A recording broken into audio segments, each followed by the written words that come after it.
It only took 20 minutes. That's how long it took for over 1,000 people to die, on a boat that never once left sight of land.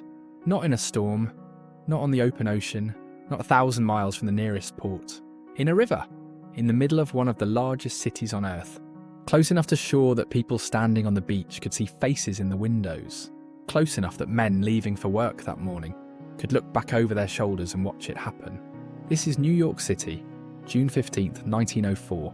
A Wednesday morning, warm, clear, the kind of day a church plans a picnic around. By 10:40 a.m, it will be the worst disaster in the city's history. It will stay that way for the next 97 years. Its name was the General Slocum, and almost everyone who died on it was already beyond saving. Before anyone standing on the shore understood what they were looking at, why did a fire that started in a small storage room burn through a 264-foot steamship in under 30 minutes? Why did 3,000 life preservers, hanging in plain sight above the deck, fall apart in people's hands the moment they were needed? Why were the lifeboats, 6 of them, required by law inspected 5 weeks earlier, and certified fit for service, physically impossible to move? And why, with the riverbank close enough to reach in minutes, did the captain turn the ship away from the nearest shore and hold a course toward open water for almost 2 miles, or key straight into a headwind that fed the fire behind him? Every one of those failures had been sitting on that boat, in plain view for 13 years. Nobody had ever been made to answer for any of them. Not until 13 years of neglect met one Wednesday morning and a few careless minutes below deck. To understand what was lost that morning, you have to understand where it started. In 1904, the Lower East Side of Manhattan held one of the largest concentrations of German immigrants outside of Germany itself. Locals called it Klein Deutschland, Little Germany. Roughly 50,000 people packed into a few dozen blocks. Bakeries, breweries, beer halls, German-language newspapers, German Lutheran and Catholic churches standing block from block. It had taken 40 years to build. Grandparents who arrived in the 1850s and 60s had children who married inside the same handful of streets, who had children of their own who were baptised, confirmed, and would one day be buried within walking distance of where they were born.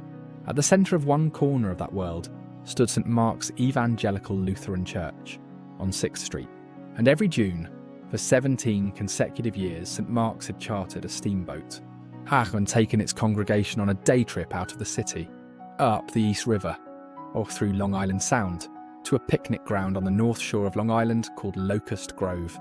Games, a band, a shaded grove, a slow boat ride home in the evening light. It was the best day of the summer for the families of Little Germany, and everyone knew it. This was excursion number 17. It was a school day, a work day for most men, which meant the 1,500 people boarding that morning were almost entirely women, children, and the elderly. Fewer than 150 adult men over the age of 21 would be aboard. The ship they were boarding was the General Slocum, 3 decks, 235 feet long, built of white oak and yellow pine in a Brooklyn shipyard back in 1891. Named for a Civil War general and congressman, in her prime she'd been advertised as one of the largest and most modern excursion boats in New York Harbour. Licensed to carry up to 2,500 passengers.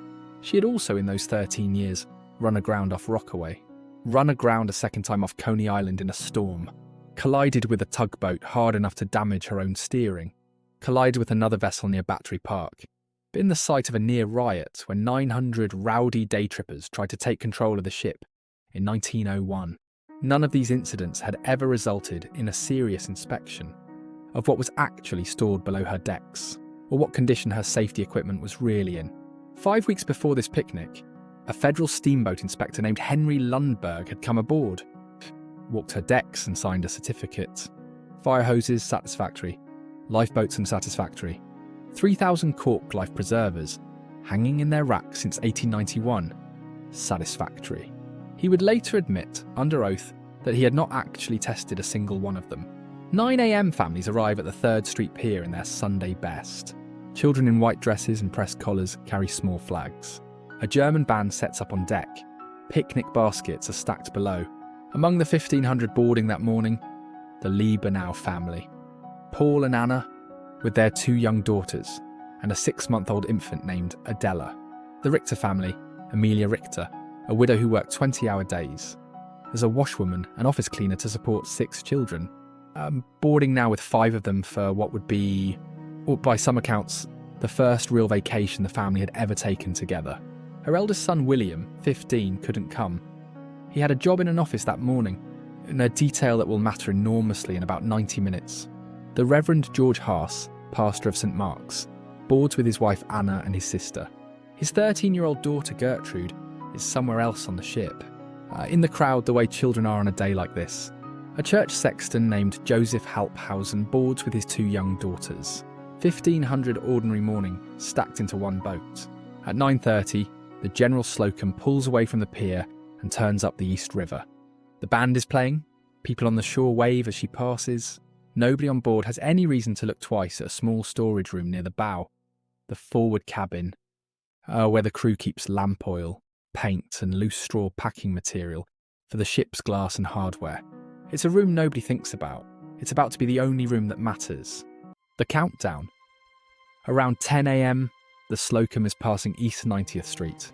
A boy, some accounts say a deckhand, some say a young passenger, notices smoke rising from the forward cabin and runs to tell the ship's purser. He's brushed off, told it's nothing, sent away. It is not nothing. Somewhere in that room, a discarded match, a dropped cigarette.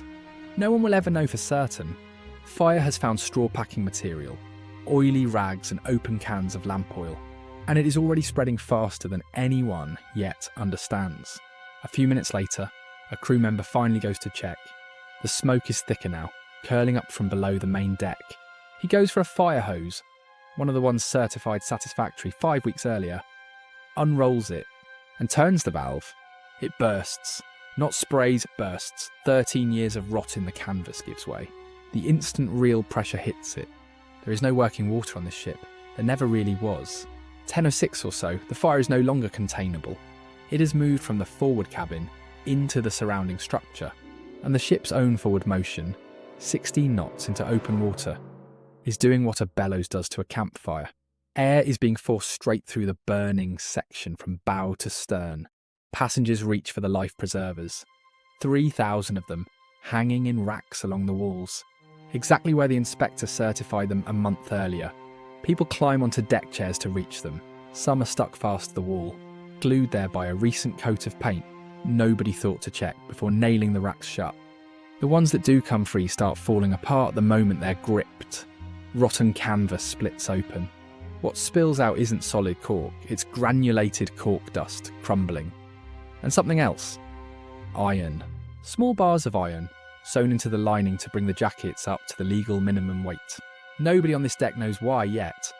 They will only learn weeks later that the company supplying the cork had been quietly cutting it with scrap iron for years to save money, and that nobody, not the shipping company, not the inspector, not a single federal regulator, had ever cut one open to check. Right now, on this deck, all anyone knows is the thing that is supposed to save your child is falling apart in your hands. Someone runs for a lifeboat. There are 6, required by law, and every one of them is wired and painted fast to its davits, sealed in place by years of maintenance paint applied without ever being tested. Not one of them will move. By 10:10 or so, people on the Manhattan shoreline can see it now. Smoke pouring from a ship in open water, moving fast, not slowing down. They shout, they wave. Some run alongside the shore trying to signal the pilot house. Dock, dock now.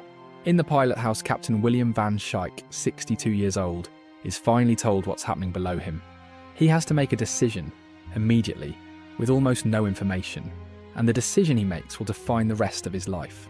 The nearest shore is close, but it's lined with lumber yards and oil storage tanks. Van Schaik will later testify he feared beaching. They would ignite the shoreline itself and multiply the disaster. He aims instead for a pier further on, and a tugboat captain shouts him off, warning him away from more stored lumber. So he commits to North Brother Island, nearly 2 miles further up the river, reasoning he can run the ship aground on its shallow eastern shore and give every passenger a chance to step off onto land.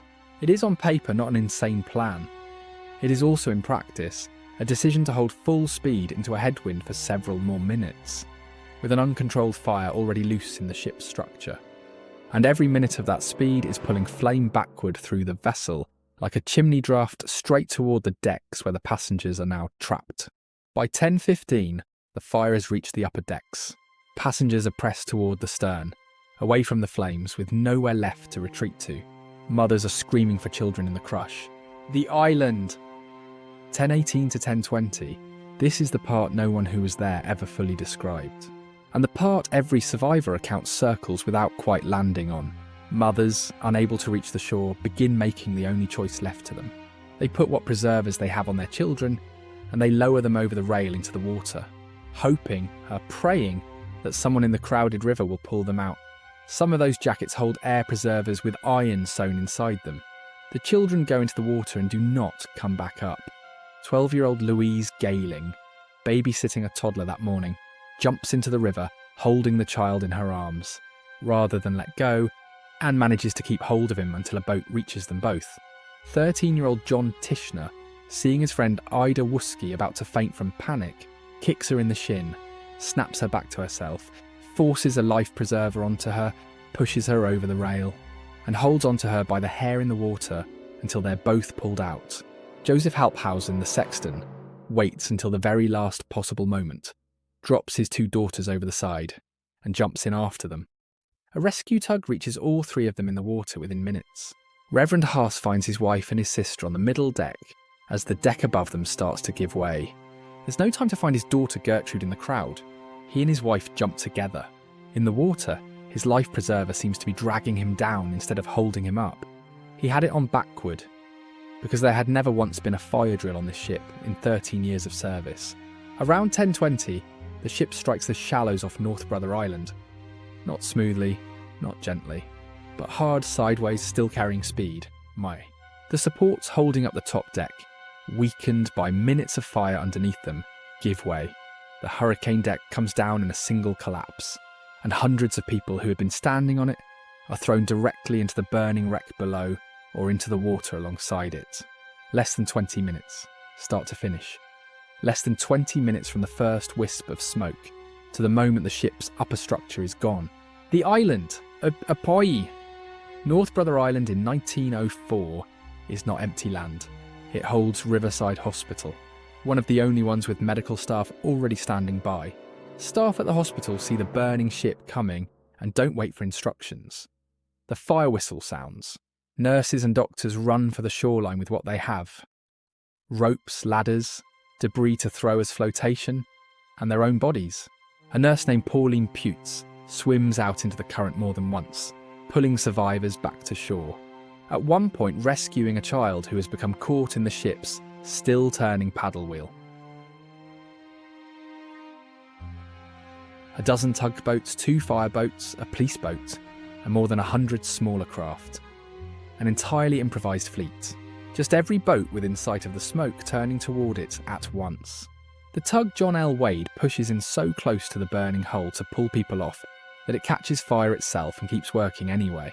Captain Henry Rick on the tug Franklin Edson gets his boat to within 50 feet of the wreck, close enough to hear the pilot house windows cracking from the heat, close enough to watch the paint blistering on his own wheelhouse, working past exhaustion.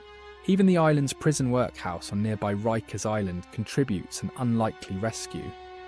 Essentially compelled by 2 of his own prisoners, men named John Merther and Dan Casey, to row out into the wreck site immediately, hauling in the living and the dead alike. The official government report will later conclude that without this entirely improvised civilian fleet, the death toll would have approached 95% of everyone aboard. Within the hour, roughly 150 bodies are laid out on the grass and sand of North Brother Island. Most of them women, one still found clutching an infant. Rescued children between 3 and 5 years old wander the beach alone, not yet old enough to understand what they're looking for. Captain Van Scheck is among the last off the ship, blinded in one eye by the heat, badly burned, pulled onto a passing tug. He will survive. Might so will 431 other people, out of roughly 1,342 who boarded that morning. By early afternoon, the burned hulk of the General Slocum breaks free of the shallows where she grounded and drifts nearly a mile further before finally settling and sinking. In the wreckage, divers will later recover the remains of those who never made it off the lower decks at all. The Richter family. Back in Manhattan that afternoon, 15-year-old William Richter is still at work, unaware that anything has happened. His mother, Amelia, boarded that morning with 5 of her 6 children. Amelia the younger 20, Lizzie 19, August 14, Ernest 12, Annie 8. All 6 of them will drown together off North Brother Island. The only 2 members of the family left alive by that evening are William, who wasn't aboard, and his 10-year-old sister Frances, who somehow survives the water. A woman who had worked 20-hour days her entire adult life to give her children one real vacation, loses every one of them. On the vacation, in the space of 20 minutes, she is one story among roughly 600 families in one small neighbourhood who lose someone that day. Some lose one person, some, like the Richters, lose nearly everyone. The one child from the Libano family who survives is the 6-month-old Adela. Her 2 older sisters do not. She's too young that day to remember any of it. A year later, at 13 months old, she will be the one chosen to unveil the memorial built for the disaster's dead. Too small to understand what her own small hand is pulling the cloth off of. The Reckoning. President Theodore Roosevelt orders a federal commission of investigation within days. What it finds, piece by piece, over the following months, turns a tragedy into something closer to an indictment. The inspector, Henry Lundberg, is found to have certified the ship's fire hoses, lifeboats and life preservers, without meaningfully testing any of them. A rubber stamp inspection performed, as far as investigators can tell, in a matter of minutes. The life preservers are traced back through their supply chain to a company called the Nonpareil Cork Works in Camden, New Jersey. Federal law required each preserver to contain a minimum weight of good cork, enough to reliably float an adult. Investigators find that Nonpareil had been selling cork blocks padded out with bars of scrap iron, bringing cheap, crumbling, substandard cork up to the required legal weight without ever meeting the actual buoyancy the law was written to guarantee. The fraud is only discovered at all because the company that assembled the finished life preservers, David Kahnweiler's Sons, happens to inspect a shipment and finds the iron themselves, years after the Slocum's preservers had already been hanging in their racks, untouched, slowly rotting in the open air for 13 years. The managers of Nonpareil Cork Works are indicted. None of them are ever convicted. The Knickerbocker Steamboat Company, the owners of the General Slocum, the men who let fire hoses rot for over a decade and let lifeboats be painted shut, rather than pay to keep them serviceable, are investigated for falsifying maintenance and inspection records. Their top executives are indicted alongside the captain. Only one person is ever found guilty of anything. On January 27, 1906, Captain William Van Schaik is convicted of criminal negligence, specifically for failing to hold the fire drills required by law, drills that had never once taken place aboard his ship. He is sentenced to 10 years of hard labour at Sing Sing prison. He serves less than 4 years. In 1911, largely on the strength of his advanced age and his wife's personal appeals, President William Howard Taft grants him a full pardon. The company that owned the ship pays fines. No executive spends a day in prison. The men who supplied the fraudulent life preservers walk free entirely. What was left? In the days after the disaster, the German-language newspapers of the Lower East Side print lists of the dead in tight black columns that run for pages. For days at a time, funeral processions move through Little Germany almost continuously for over a week. So many at once that undertakers across the city are brought in to help. New Yorkers with no connection to any of the families line the streets in silence, watching horse-drawn hearses pass, many of them carrying children. More than 600 families are directly affected. Within 5 months, over a quarter of them have left the Lower East Side entirely, some moving uptown to Yorkville, some leaving the country altogether, back across the Atlantic to the towns their parents or grandparents had emigrated from decades earlier. A community that had taken 40 years to build unravels in a single season, because almost every family in it either lost someone or, knew personally, a family that had lost everyone. St. Mark's Evangelical Lutheran Church, the church that had chartered this trip 17 years running, never recovers its old congregation. By 1940, the building's converted into a synagogue, serving an entirely different community than the one it was built for. The legacy. The General Slocum disaster forces one lasting structural change: public outrage over the fraudulent inspection, the useless equipment, and the almost complete lack of accountability. Eventually feeds into a broader federal push for maritime safety reform, culminating over a decade later in the La Follette-Siemens Act of 1915, legislation that for the first time mandates real, unannounced safety inspections, verified working fire equipment, and enforced fire drills on American passenger vessels. Historians would later come to call it, informally, the Slocum Act. It arrives 11 years too late for Kleindeutschland. It is also quietly one of the reasons a modern ferry, cruise ship, or passenger vessel in American waters today is required to prove, not simply certify on paper, but prove that its safety equipment actually works before it's allowed to carry a single passenger. The wreck of the General Slocum herself is salvaged, stripped down, and rebuilt as a coal barge, renamed the Maryland. In 1911, the same year Captain Van Schaik receives his pardon, the barge sinks in a storm off the New Jersey coast.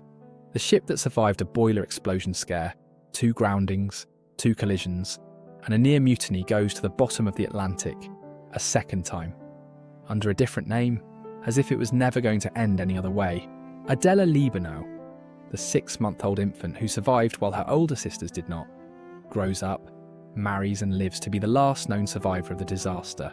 She dies on January 26, 2004, at the age of 100, just months before the disaster's own centennial. For 99 of those years, she carried a memory she was too young to actually have, of a morning her family boarded a boat for a picnic, and half of them never came home. The General Slocum remained the deadliest single day in New York City's history for 97 years, until September 11, 2001.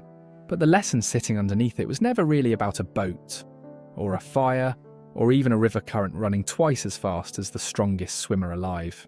It was about the gap between inspected and safe, between a certificate that says a life preserver will hold a child's weight in water and someone actually cutting one open to check, between a fire hose that's been rolled up and hung in the right place for 13 years, and a fire hose that's ever had real water pushed through it.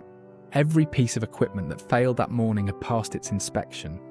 On paper, the General Slocum was one of the safest boats on the East River. In practice, nothing on it had been tested since the year it was built.